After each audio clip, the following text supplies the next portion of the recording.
I'm sick. Mayroong ano, may ubo Chicken at soup. may ubo at saka sipon. Chicken soup. Kahit, alam mo guys, dito sa Amerika, hindi uso yung kahit may sakit ka, trabaho ka pa rin. Yan. Trabaho pa rin kahit may sakit. Kasi kung hindi ka magtrabaho, wala kang kikitain.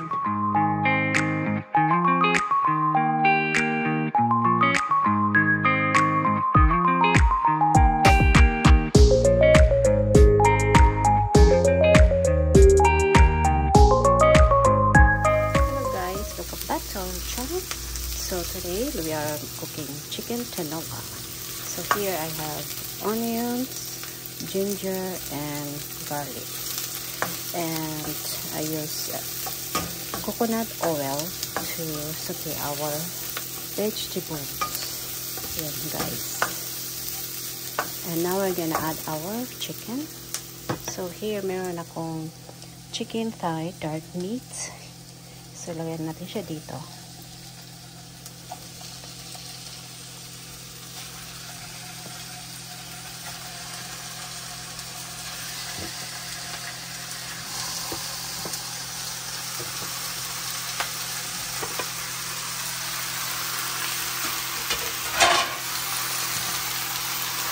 Alright guys, paghaluin natin ang ating manok, chicken.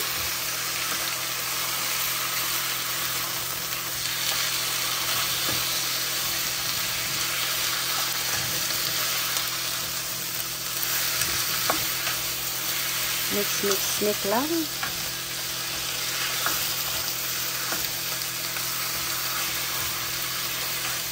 Lolo tayo ng chicken tinola ngayon for dinner because my husband is sick. So chicken tinola is best for someone who is sick. Pag may cold, flu, like that guys, masarap ang chicken tinola. Maraming vitamins. Yan guys. And maglagay tayo ng patis. Ayan, meron akong patis dito. Maglagay tayo ng fish sauce or patis. Guys, maglagay tayo ng konting patis.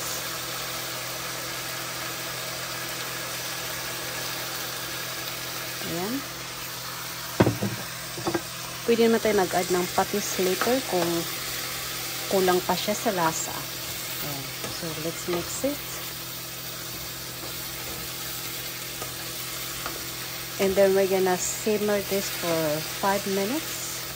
Madali lang siya maluto kasi there's no bones on our chickens. It's thighs, all meats. So madali lang siyang maluto ang ating chicken tinola. Alright, so I'm gonna add some water here. And then I'm gonna simmer for 5 minutes or until the chicken is cooked. Yan siya guys. Ayan, kukuha lang tayo ng tubig. Get some water. Siguro mga 4 cups of water. Naka-filter yung ano natin. Water natin.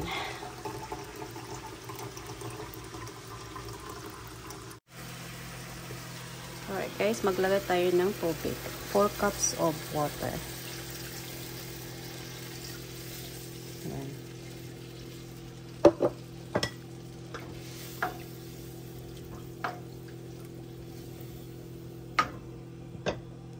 Kuha pa tayo ng konting tubig. Another 1 cup. Kasi malaki yung ano natin, cup. So, 4 na yun siya. 4 cups lahat. Large cup. So, isa pa guys. So, 4 cups of water.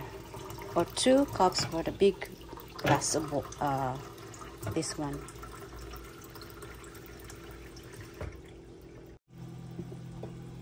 Alright guys, one more. Ayan. So, 4 cups of water or 2 cups of glass of water. Kasi malaki yung glass natin. So, 4 cups na rin yun, guys. Ayan. So, hayaan natin siyang mag-simmer ng 5 minutes. At balikan natin siya kay mamaya pag luto ng ating chicken. So, let's cover it. See you guys later. Hi guys! Welcome back. So, ngayon guys ay nagluto nga tayo ng chicken tinola. Ayan. Ayan, my tinola is simmering right now. So while my chicken is still simmering, so I have bok choy here. I have 4 pieces of bok choy. Marami tayong gulay. And I have 3 pieces of chili pepper. Ayan guys. Yeah, 3 pieces ginamit natin. And I have 1...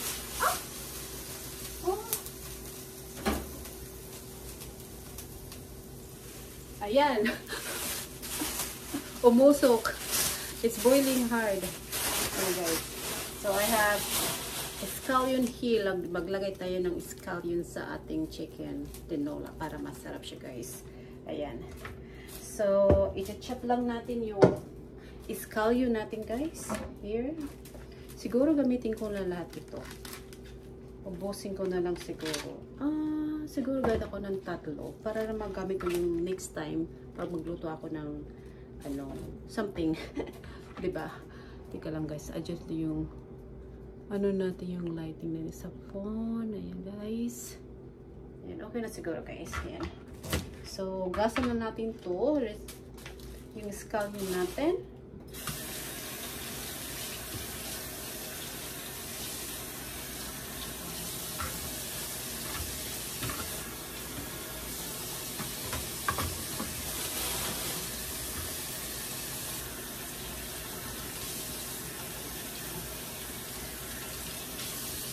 Ayan, just kunting hugas lang. Rinse natin yung scallion natin, guys. Ayan. Cut natin ng half into half slices. Ayan siya, guys. Ganyan lang. Napaka-simple lang. Lagyan natin siya dito. Wala tayong chayote, guys. Kasi pumunta kami kanina sa SK, doon kami nag-grocery after work. Duman kami doon. Wala silang chayote, naubos sila ng chayote or wala silang stock today. Kaya, hindi ako nakabili ng sayote. So, okay na rin siguro, walang sayote. Ano na lang, bok choy, baby bok choy na lang. Tsaka scallion. Yun, simple lang yung ingredients natin na ginagamit sa ating chicken tinola, guys. Ayan, check natin guys yung chicken natin kasi nagbo-boil na siya, guys. Lagyan natin siya dito. Ayan. Sana makita nyo, guys. I-adjust ko lang yung camera natin. Ayan, guys. Ayan. Sisimmer lang natin. Ayan. Masarap ang chicken tinola pag may sakit. Kung hindi yung maganda yung pakiramdam nyo, guys. Kahapon pagising ko, yung lalamunan ko medyo dry. Hindi yung asawa ko nga kahapon. 2 days na siya may sakit. May ubo, tas mataas yung fever niya kagabi. Kaya sabi niya gusto daw niya kumain ng chicken tinola na maraming ginger. Yun. Kasi nakakatulong talaga siya, guys, yung chicken tinola pag masama yung pakiramdam mo. Diba? Yan. Okay yung ginger na kakainin mo. Nakaka-help siya ng sa pag may cold and flu ka, nakaka-help siya. Tingnan natin, guys. Maglagay pa tayo ng ng kunting patis. Medyo matabang kunti.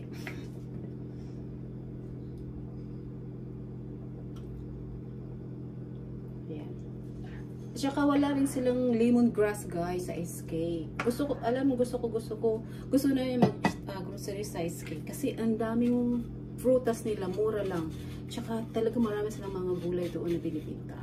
And it's clean, you know. Maganda yung grocery nila sa yung SK. Malapit lang naman sa amin, guys, yung SK. Hindi masyadong kalayuan lang. Malapit lang. Pwede mo nga lakarin eh. Kailang mainit ngayon, sobrang init na yun, guys. Ayan. Ayan siya, guys. Yung chicken natin. Lagyan natin na dito. Oops, sandali lang. Baba natin yung camera, guys. Mahirap mag-vlog. Ayan. And then, ilagay na natin. Kasi yung chicken na ginamit natin, guys, ay thighs. Dark meat. Kaya, madali lang siyang maluto.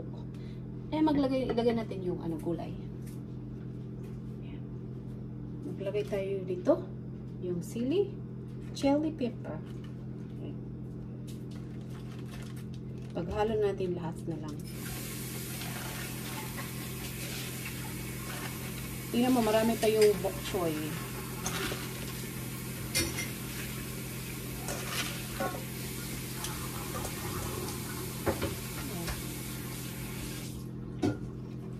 Maraming gulay, masarap at maraming gulay. Right, love? You like chicken tinola? Yes. Tell them you're sick. Tell them you're sick. Say, you like chicken tinola. I'm sick. Mayroong may ubo Chicken at soup. may ubo at saka sipon. Chicken soup. Kahit, alam mo guys, dito sa Amerika, hindi uso yung kahit may sakit ka, trabaho ka pa rin.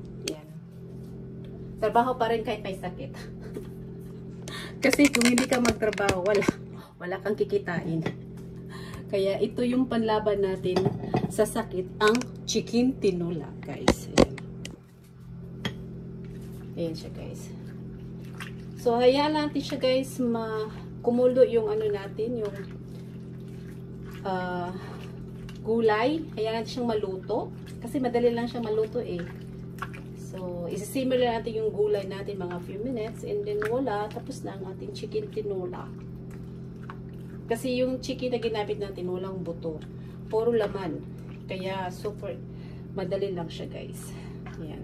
At maglagay na lang tayo ng kunting, teka lang guys, move my camera.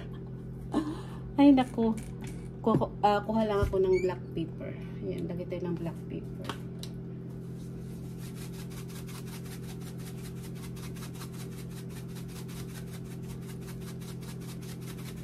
Iba-iba kasing paraan kung paano magluto ng chicken tinola.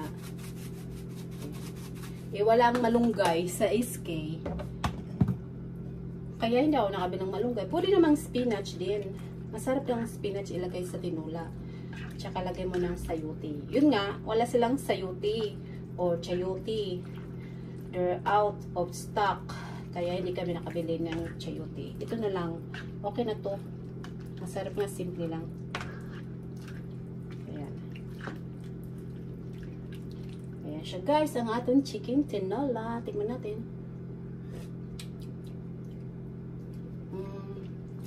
Ay. Kunting patis pa. Medyo matabang. Ay, maglagay din ako ng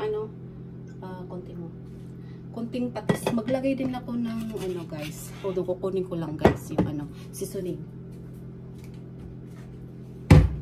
Ito guys, maglagay tayo ng anong tawag dito?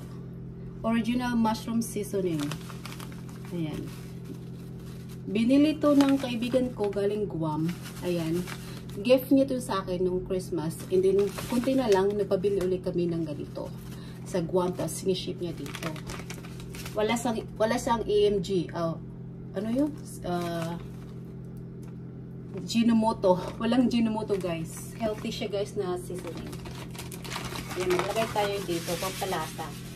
Kaysa gumamit kayo ng magic sarap, ito na lang gamitin mo, guys. Kasi walang Ajinomoto. Healthy siya, guys.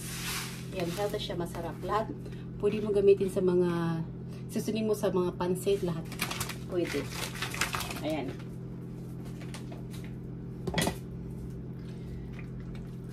Alright guys, so that's it ang ating chicken tinola.